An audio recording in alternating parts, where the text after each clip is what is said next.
तर माहेर आहे सातारा आणि सासर आहे कोकण.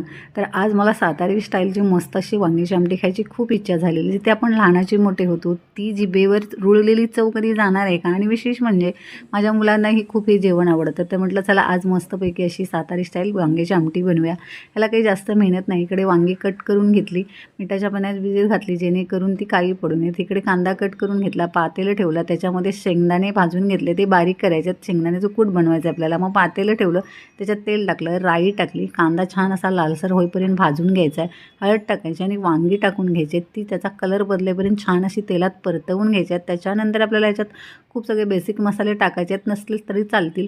त्याच्यानंतर आपल्याला कोल्हापुरी तिखट मसाला टाकायचा आहे. ह्या छान असा हलवून घ्यायचा आहे आणि आपल्याला जेवढी क्वांटिटी हवी तेवढं पाणी टाकून घ्यायचं आहे. मस्त अशी छान अशी आपली आमटी खायला तयार असते. लोणच्याबरोबर, कांद्याबरोबर पण खाऊ शकता, भाजीची गरज पडत नाही. आणि मस्त असं छान माझं ताट पण तयार झालेलं आहे. हो, आता माझं माहेर आणि सासर दोन वेगवेगळे आहेत. तर हे काही लव्ह मॅरेज वगैरे नाही बरं का, हे माझं अरेंज मॅरेजच आहे. जाऊ देत होते तुम्ही व्हिडिओ